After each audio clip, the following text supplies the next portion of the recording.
Je m'adresse aujourd'hui aux étudiants, aux personnes qui étudient avec les témoins de Jéhovah. C'est à vous que s'adresse cette émission. C'est parti pour la 105e édition de Watchtower Dissidence.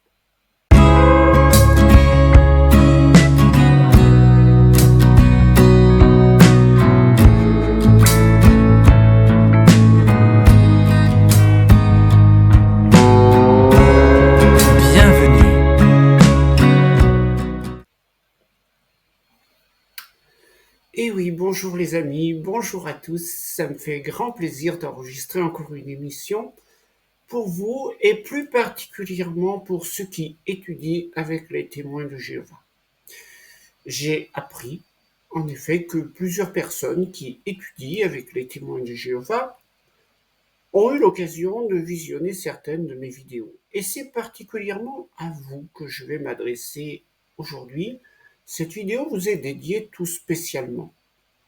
Et je vais vous expliquer des choses qui viennent de mon expérience. J'ai passé 44 ans chez les témoins de Jéhovah.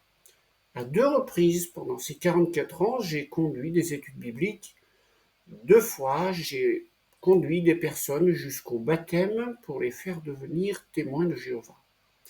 Et ce que je vais vous dire, c'est de vous expliquer particulièrement comment la personne qui est en face de vous, qui est certainement très sympathique, ressent les choses, et de vous dire des choses qu'elle ne vous dira pas, mais qui forcément sont réelles et que vous devez savoir.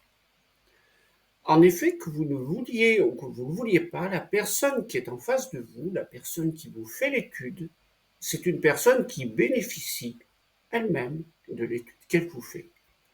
En effet, il faut savoir que la plupart des témoins de Jéhovah, l'immense majorité, n'aiment pas participer à la prédication. Ils le font à contre-cœur, ils le font parce qu'ils y sont obligés. Il doit y avoir peut-être quelques personnes qui aiment ce genre de choses, mais elles sont somme toute très limitées. Or, lorsque dans cette activité qui est morne, qui est triste, où jamais personne ne vous écoute, d'un seul coup vous tombez sur une personne qui a l'occasion d'accepter ce que vous leur dites, alors immédiatement c'est une grande joie pour vous. Je me souviens dans ma carrière personnelle d'un samedi matin où, au cours de la prédication dans ma petite ville, j'ai eu l'occasion de placer un livre à une jeune femme qui a écouté les versets de la Bible que je lui ai cités. Et quand je lui ai dit qu'il s'agissait d'étudier la Bible, eh bien cette personne a tout de suite accepté. Et c'était quelque chose qui me remplissait de joie.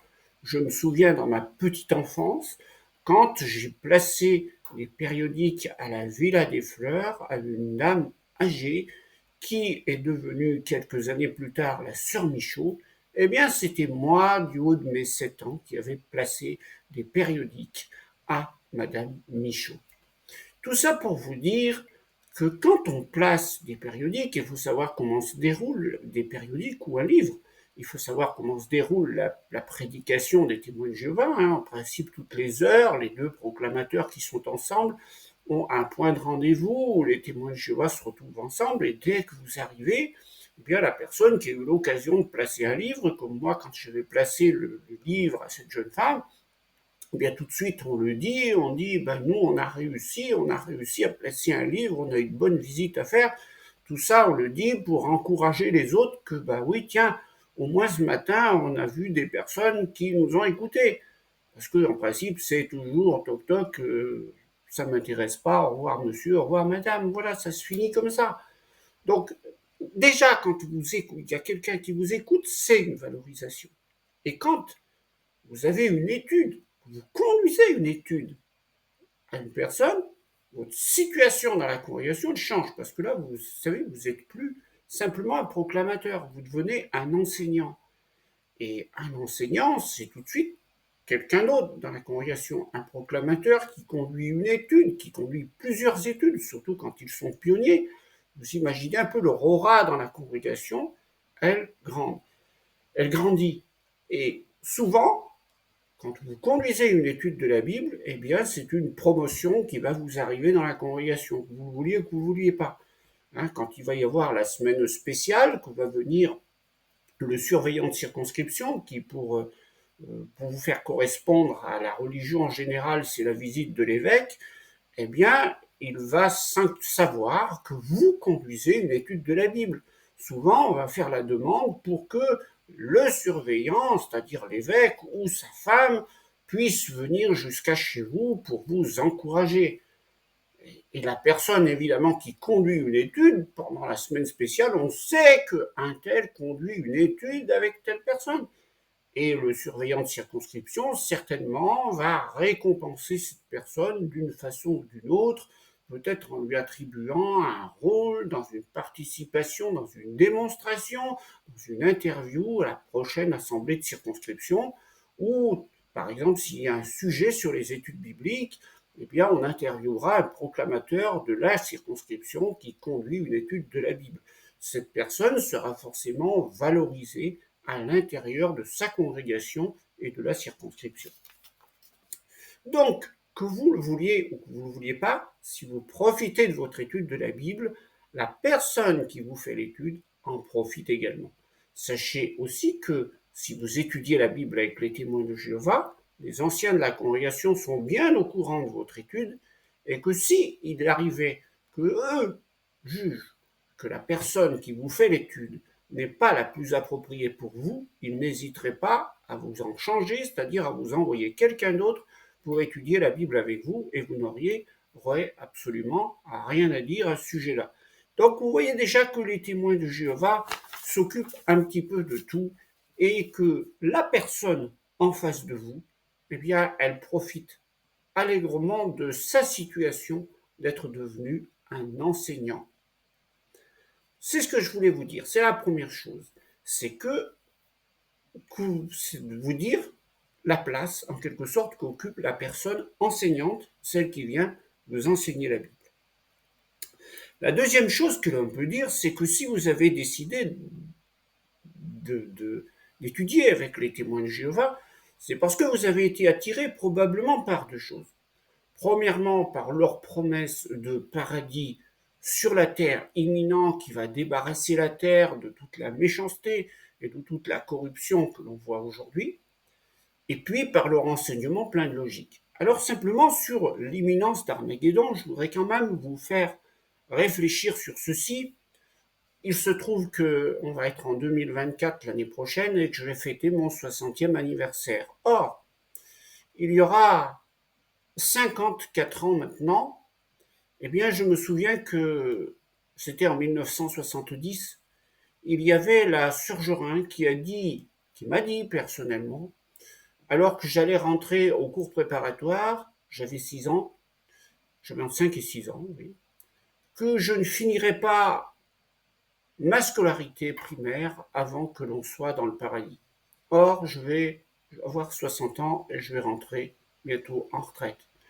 Je tiens à vous dire aussi que mes parents avaient à l'époque respectivement 40 et 42 ans, ne devaient jamais mourir et sont morts. Donc ne vous fiez pas trop aux annonces de votre personne qui étudie avec vous sur un Armageddon très rapide qui serait là dans les mois et dans les années à venir, parce que les témoins de Jéhovah ont annoncé et réannoncé sans arrêt des dates et l'imminence de la chose alors que ça ne se produit pas. Donc si vous étudiez dans le but de, je dirais, avoir un espoir qui va vous permettre d'échapper à une situation pénible que vous rencontrez dans votre vie, parce que vous vous dites le paradis qui m'ont promis va arriver et je n'aurai pas à régler mon problème, à mon avis, vous faites une erreur et elle va vous revenir contre vous tôt ou tard. Donc ne vous fiez pas à leur promesse d'un paradis si rapide qui arriverait sur la terre. Mon expérience à moi m'a fait dire, n'y comptez pas trop. Deuxième chose, ça serait que les témoins de Jéhovah sont dans la vérité. D'ailleurs, ils le disent. Quand un témoin de Jéhovah fréquente un autre témoin de Jéhovah, qu'est-ce qu'il lui demande? Depuis combien de temps tu connais la vérité? Et la personne qui vous enseigne est en train de vous enseigner la vérité. Mais sur ce plan-là, je vais vous dire, je serais presque d'accord. Oui, parce qu'il est vrai que les témoins de Jéhovah enseignent un christianisme qui est relativement limpide, qui est relativement vrai, qui est relativement juste. Euh, cette chose-là, d'ailleurs, elle découle de l'histoire, et on ne peut pas le nier. Il y a eu, pendant l'histoire, tout un tas de gens qui se sont aperçus que le christianisme était pas pratiqué correctement. Ce n'est pas, si le christianisme avait été pratiqué d'une façon claire et limpide, il n'y aurait pas eu la réforme avec Luther, il n'y aurait pas eu d'autres réformateurs comme Calvin, comme les pères pèlerins qui sont partis aux États-Unis, l'épopée du Mayflower. Euh, tous ces gens-là étaient persuadés de rétablir un christianisme primitif, originel, tel qu'il était pratiqué au temps de Jésus. Donc la recherche de ce christianisme a toujours existé. Et quand les témoins de Jéhovah ne croient pas au culte de la Vierge Marie, ben oui, le culte de la Vierge Marie n'était pas pratiqué par les premiers chrétiens. Quand les témoins de Jéhovah ne croient pas à un enfer de feu, à une âme immortelle qui irait dans un paradis, dans un lieu de tourment épouvantable, bon, ben, tout cela aussi n'était pas cru pendant les premiers siècles. Il n'était pas cru non plus à une trinité qui est apparue à l'époque de Constantin le Grand et du concile de Nicée. Tout cela n'était pas cru par les premiers chrétiens. Donc quand les témoins de Jéhovah vous disent, voilà, je retourne à ce christianisme d'origine, eh bien, ils ont tout à fait raison. Alors, est-ce à dire que parce qu'ils sont dans la vérité, eh bien, dans ce cas-là, c'est la vraie religion? C'est là peut-être que se situe le plus gros piège des témoins de Jéhovah, et sur lequel on va réfléchir. On va réfléchir en se référant à la Bible. Et c'est pour ça qu'aujourd'hui, on va ouvrir un peu notre Bible.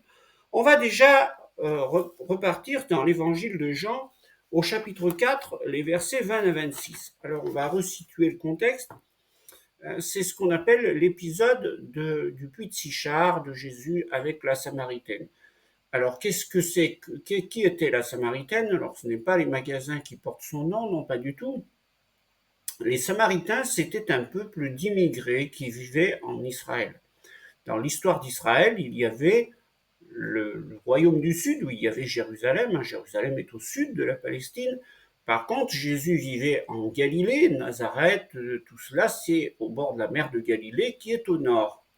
Or, quand Jésus allait aux fêtes qui se tenaient régulièrement à Jérusalem, il y allait à pied, eh bien, il traversait un territoire qui était la Galilée, qui était la Samarie, pardon, je vous dis une bêtise.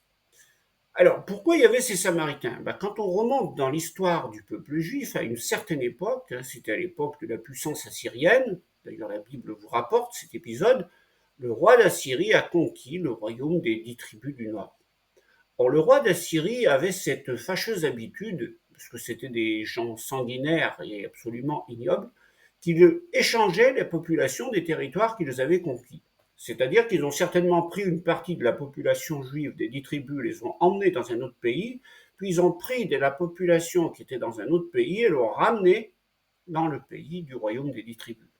Et lorsque nous sommes au 1er siècle, eh bien, il y a des descendants de ces gens qui sont là, qui ont été amenés par le roi d'Assyrie et qui sont devenus les Samaritains. Alors, étant donné que c'est un peu des occupants du pays par la force des choses, les Juifs ne les aiment pas beaucoup, et il n'y a pas beaucoup de relations entre les Samaritains et les Juifs. Et pourtant, Jésus, qui justement est à pied et qui remonte vers sa Galilée natale, eh bien, s'arrête vers le puits de Sichar. Et là, une femme, donc une Samaritaine, vient puiser de l'eau. Et la discussion s'engage entre Jésus et la Samaritaine. Or, à un certain moment, la Samaritaine pose la question, que vous retrouvez dans Jean chapitre 4, versets 20 à 26, où c'est que nous devons adorer? Est-ce que nous devons adorer sur le mont Gérizim, puisque les Samaritains n'ont pas de possibilité d'aller à Jérusalem, ils sont mal vus par les Juifs, donc ils se sont fait un lieu de culte qui est le mont Gérizim. Est-ce qu'il faut aller sur le mont Gérizim ou à Jérusalem? Et ce qui est intéressant, c'est de voir ce que répond Jésus. Jésus dit en Jean chapitre 4, verset 23, Vous adorez, vous, ce que vous ne connaissez pas. Nous, nous adorons ce que nous connaissons, car le salut vient des Juifs. Donc Jésus lui dit que le vrai culte se tient à Jérusalem. Mais ce qui est intéressant, c'est ce qu'il dit après. Mais l'heure vient, et c'est déjà venu, où les vrais adorateurs adoreront le Père en esprit et en vérité, car ce sont là les adorateurs que le Père demande. Dieu est esprit, et il faut que ceux qui l'adorent en esprit et en vérité. Dieu est esprit. On ne peut donc pas l'adorer dans un lieu matériel. On l'adore, et notez qu'il est dit les vrais adorateurs, hein, pas les faux, ceux qui adorent vraiment. Ils adorent Dieu en esprit et en vérité. Ça veut dire que c'est plus la peine d'aller à Jérusalem ou au mont Gérizim. C'est fini tout ça. Il dit l'heure vient et c'est déjà venu. Où les vrais adorateurs adoreront le Père avec leur esprit et la vérité. Ça veut signifier quoi? N'importe quelle religion qu'il y a vous expliquera la chose suivante. C'est marrant parce qu'ils l'expliquent, mais après ils n'en tiennent pas compte. C'est que dorénavant, le temple de Dieu est dans votre cœur et que vous adorez Dieu avec votre cœur sans passer par un système humain. À partir de ce moment-là et de ce jour-là, la religion est devenue tout à fait inutile. Donc on peut dire qu'aujourd'hui, vous n'adorez pas Dieu en allant à Warwick, en allant à Rome ou en allant à la Mecque. Vous adorez Dieu avec votre cœur, c'est vos relations à vous avec Dieu qui comptent. Et vous allez me dire, oui, mais la vérité. Parce que Jésus n'a pas dit qu'il faut adorer qu'en esprit, il faut aussi adorer en vérité. Bien, la vérité, vous pouvez la connaître. Après tout, si votre étude avec les témoins de Jéhovah vous permet d'acquérir cette vérité, bien prenez-la. Toutefois, est-ce qu'il faudra faire comme eux ou faire ce qu'ils vous demandent? Eh bien là, on va laisser répondre Jésus. Dans Matthieu chapitre 23, Jésus s'adresse aux pharisiens de son époque. On va venir pourquoi on parle des pharisiens. Bien parce qu'à l'époque de Jésus, après tout, ceux qui étaient dans la vérité, bien, qu'on le veuille ou qu'on le veuille pas, c'était les pharisiens. Il n'y avait pas mieux que eux pour appliquer la loi de Moïse. Ils l'appliquaient scrupuleusement. D'ailleurs, Jésus leur dit, Matthieu chapitre 23, verset 24, pourtant Jésus leur dit malheur. Il dit malheur à vous, scribes et pharisiens hypocrites, parce que vous payez la dîme de la menthe, de l'ânette et du cumin, et que vous laissez ce qui est plus important dans la loi, la justice, la miséricorde et la fidélité. C'est là ce qu'il fallait pratiquer, sans négliger les autres choses. Conducteur aveugle qui coulait le moucheron et qui avalait le chameau. Qu'est-ce que Jésus est en train d'expliquer ici? Il est en train d'expliquer que les pharisiens appliquent scrupuleusement la loi. Ils ont même rajouté des choses à la loi pour ne pas la transgresser. Alors qu'il fallait donner le dixième de certains produits, eux donnent le dixième de la menthe, de l'ânette, de tout ce qu'ils peuvent avoir, parce que comme ça, ils sont sûrs qu'ils vont plaire à Dieu. Ils appliquent plus de commandements qu'il n'y en a. Comme ça, je suis sûr que je serai dans la vérité. Et bien sûr, pratiquant la loi avec tant d'assurance, ils sont persuadés d'être dans la vérité. Maintenant, je vais vous poser une question, une simple question. Qui aujourd'hui pratique la vérité et se targue d'enseigner toute la vérité de la Bible? Ce sont les témoins de Jéhovah. D'ailleurs, n'ont-ils pas à rajouter des choses pour ne pas transgresser la loi? Si on a dit que, par exemple, il ne faut pas fréquenter quelqu'un qui est exclu de la congrégation, eux sont allés bien spécifier qu'il ne faut pas les fréquenter par courriel et par mail.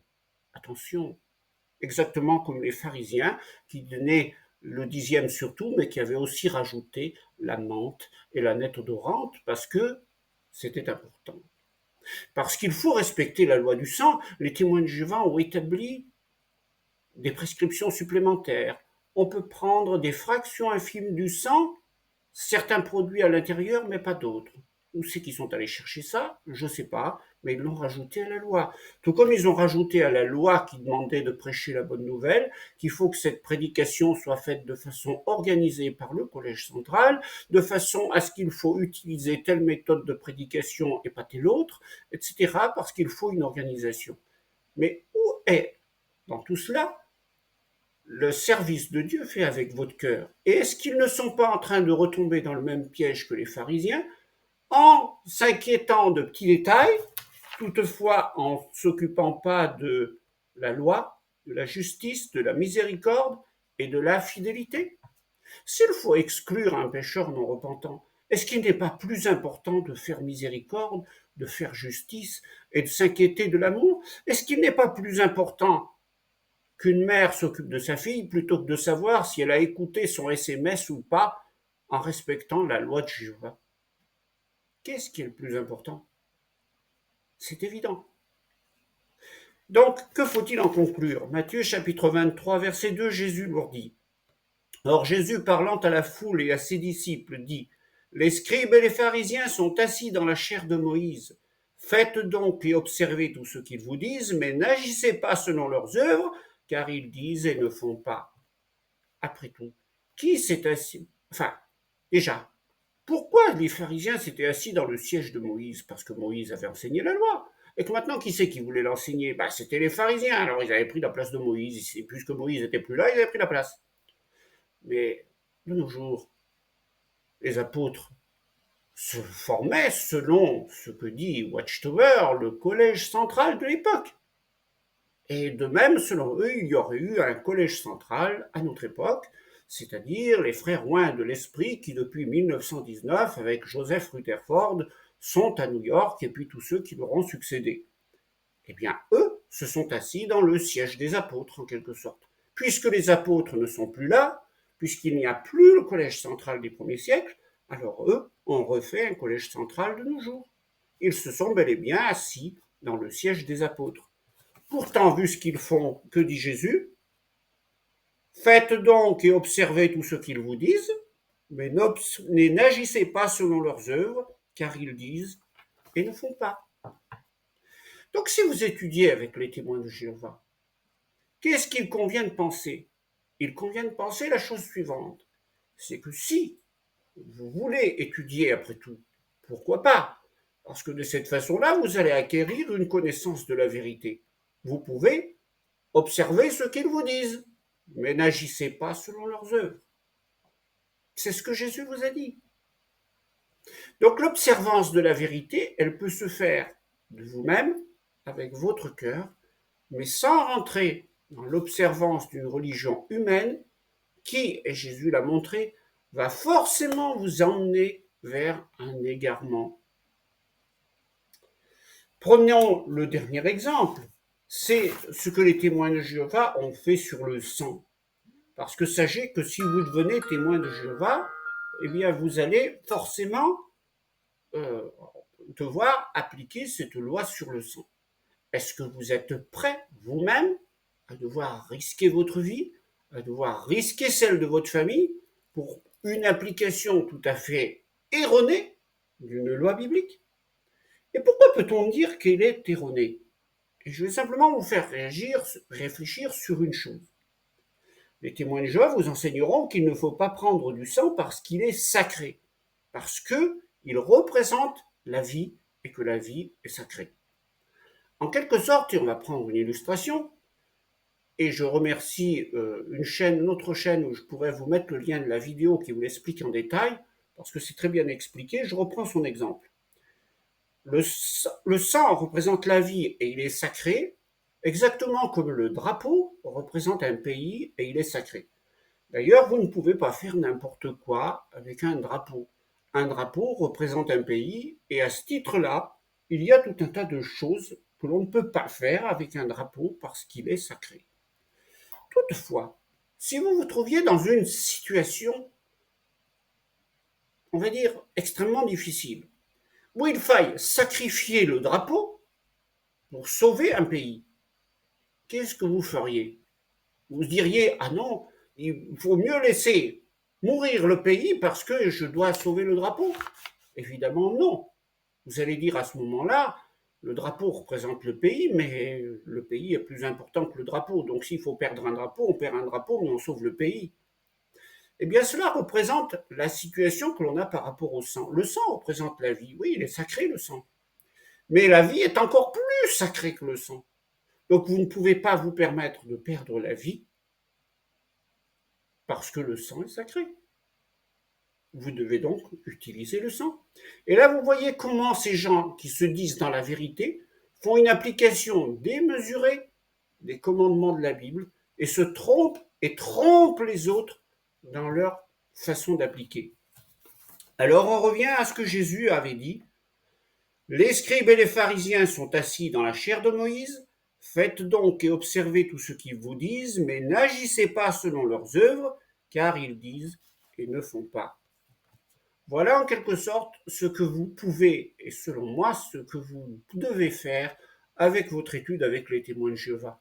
Après tout, rien ne vous empêche de continuer à étudier avec eux pour acquérir une certaine connaissance de la Bible et une certaine connaissance relativement juste de la vérité.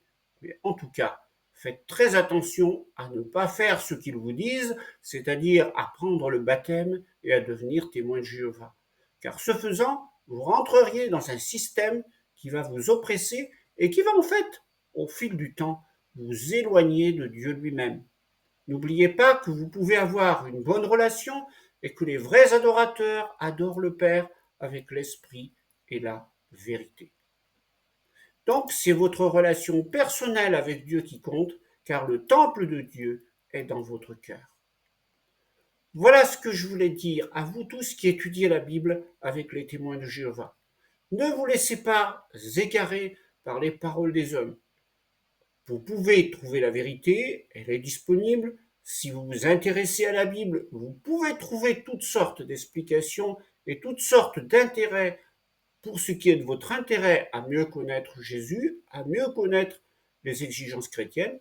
En tout cas, c'est votre décision à vous, mais faites quand même attention à l'endroit où vous mettez les pieds, parce que vous pourriez des fois le regretter. Bye bye, bientôt, au revoir. Les 9 dernières années vont passer très vite, mais elles seront très dures.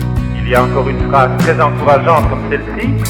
Ce ne serait pas par simple chance, par accident, mais cela serait en accord avec le dessein plein d'amour de Jéhovah Dieu, que le règne de Christ, le Seigneur du sabbat, commence à courir parallèlement avec le 7e millénaire. Ça veut dire, en automne 1975, nous serons dans le monde nouveau.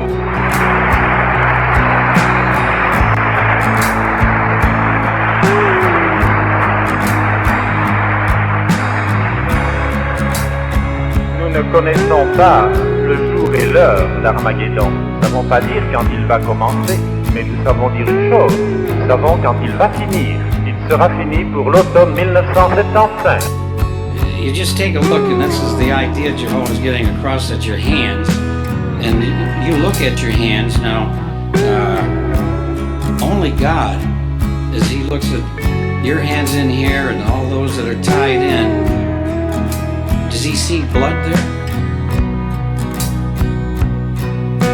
The humans sitting next to you, they might have an idea because they know you well and you haven't been out in service in weeks. Well, guess what? Most likely God's seeing some blood all over your hands. Or they go totally inactive. We appeal to Him, we try to help, but you cannot water down what God says here. If your hands are not clean because you've been out warning, then they have blood on them and you're going to lose your life.